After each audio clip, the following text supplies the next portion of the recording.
I don't know why I'm writing this down. Maybe it's a way to process what happened or to warn others. Or maybe I just need to convince myself it was real.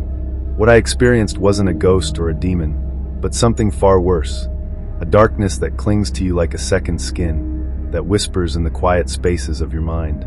It started 3 months ago, on a Friday night.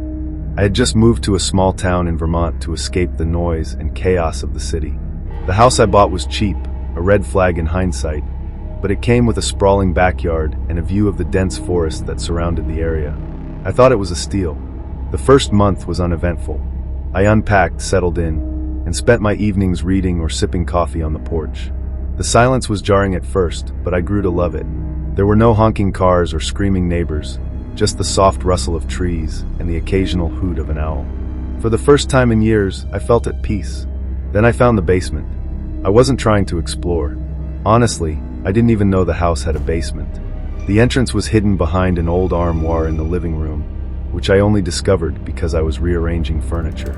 The armoire was heavy, and when I tried to move it, it tipped slightly, revealing a narrow wooden door behind it. The door was locked, but the key was taped to the underside of the armoire.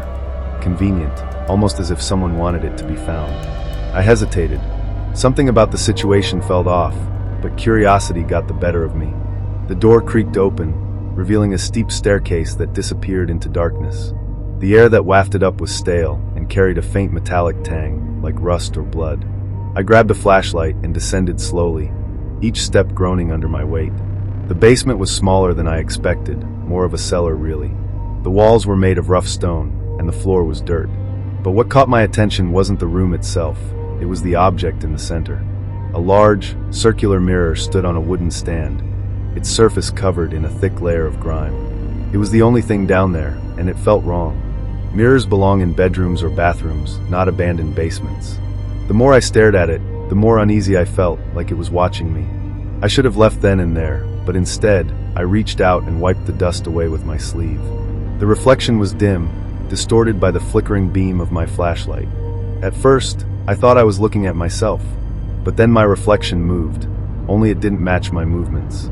I froze, my breath catching in my throat. The figure in the mirror tilted its head slightly, as if examining me. Then it smiled, a slow, creeping grin that didn't reach its eyes. I stumbled back, dropping the flashlight. It rolled across the floor, its beam casting wild shadows. When I looked up again, the mirror was empty. Just a smooth, glassy surface reflecting the room. I ran upstairs and slammed the door shut. For the rest of the night, I sat on the couch, clutching a knife and staring at the armoire. Nothing happened, but I didn't sleep. The next morning, I tried to convince myself it had been my imagination. Maybe I was just tired. Maybe the flickering flashlight had played tricks on me. I didn't dare go back down to the basement, though. Instead, I shoved the armoire back into place, making sure it completely covered the door. For the next week, I avoided the living room as much as possible. I worked in the kitchen, read in my bedroom, and spent long hours on the porch. But the house started to feel different, as though it was holding its breath. The once comforting silence was now suffocating, and then the noises started. At first, they were subtle, creaks and whispers in the middle of the night. I told myself it was the house settling, or the wind brushing against the windows. But soon, they became impossible to ignore. Footsteps, faint but deliberate, moving through the house.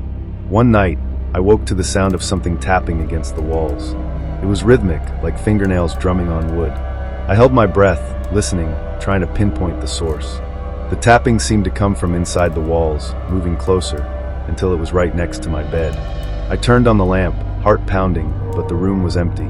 The sound stopped as suddenly as it had started. I barely slept that night, my ears straining for the faintest noise. The following morning, I called a contractor to check the house for structural issues. He spent hours inspecting every nook and cranny, but found nothing unusual. "Old houses make noise," he said with a shrug, but his casual dismissal didn't comfort me. By the third week, I was barely functioning. My nerves were shot, and every shadow, every sound felt like a threat. I started noticing other things too, small, almost imperceptible changes. Items would move from their usual places, doors I'd closed would be ajar, and sometimes, I swore I caught glimpses of movement out of the corner of my eye. One night, I decided I couldn't take it anymore. I had to confront whatever was happening. Armed with a crowbar and a flashlight, I moved the armoire aside and opened the basement door. This time, the air was colder, almost freezing. My breath formed misty puffs as I descended the stairs. The mirror was still there, standing in the exact same spot. But now, the surface wasn't grimy. It was polished to a perfect shine, reflecting the room with eerie clarity. I stepped closer, my hands trembling. The flashlight flickered, and for a moment, I thought I saw movement in the glass.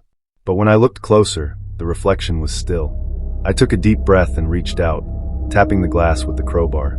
The sound it made was wrong, hollow, but deep, like striking a cavernous void. And then the reflection changed. At first, it was subtle. The room in the mirror looked slightly darker, the walls rougher. Then I saw them. Shadows, humanoid shapes, standing just beyond the edge of the reflection. They didn't move, didn't make a sound, but I could feel their attention on me. One of the figures stepped closer, its features becoming clearer. It was me, or at least it looked like me. But the longer I stared, the more I realized it wasn't right. The eyes were too dark, the smile too wide, and its posture was unnaturally rigid. It raised a hand, mirroring my own movement, and pressed its palm against the glass. I didn't think, I just reacted, swinging the crowbar with all my strength. The glass shattered, but instead of falling to the ground, the shards seemed to dissolve into the air, leaving nothing behind. The basement was empty. I sprinted upstairs, heart hammering, and locked the basement door. But that night, the footsteps were louder, closer. And the whispers, I could hear them now, clear and deliberate. You shouldn't have broken it. After that night, things escalated. I didn't sleep anymore. I couldn't. Every time I closed my eyes, I felt something standing just out of reach, waiting. The whispers grew louder, weaving themselves into my waking hours. Sometimes I'd catch fragments of sentences, taunts, warnings, or strange, guttural laughter that didn't sound human. The worst part was the house itself. It changed subtly, almost imperceptibly, like it was alive and shifting around me. Doors that led to one room now opened to another. The hallway seemed longer, darker. The lights flickered constantly, plunging me into darkness for agonizing moments where I could swear I wasn't alone. Then there were the mirrors. I started finding them everywhere, on walls, inside cabinets, even under the bed. I hadn't put them there. They just appeared, each one reflecting things that weren't right. Sometimes it was my face, but distorted, my eyes sunken, my mouth stretched into a grotesque smile. Other times, it showed things that shouldn't be there, shadowy figures moving behind me, or an unfamiliar version of the room, darker and decayed. By the fourth week, I was barely holding on. My attempts to leave the house failed. Every time I tried to open the front door, I'd find myself somewhere else, back in the living room, or worse, standing at the top of the basement stairs. I stopped trying after a while. One night, I decided to record everything. If I couldn't escape, maybe I could prove what was happening. I set up my phone on a tripod in the living room, hit record, and sat in the chair facing the armoire. The hours crawled by. The whispers came and went, and the temperature dropped so much I could see my breath.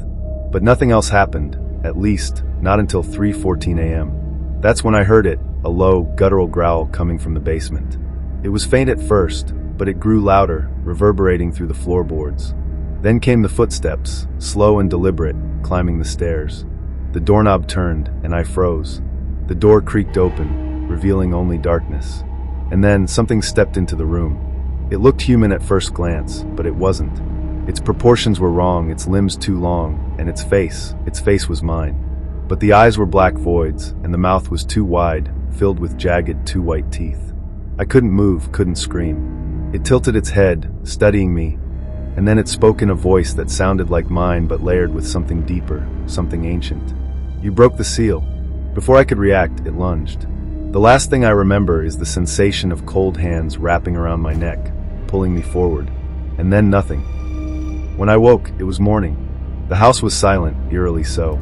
I was lying on the living room floor, surrounded by shards of glass. My phone was still on the tripod, its battery drained. I checked the footage, my hands trembling.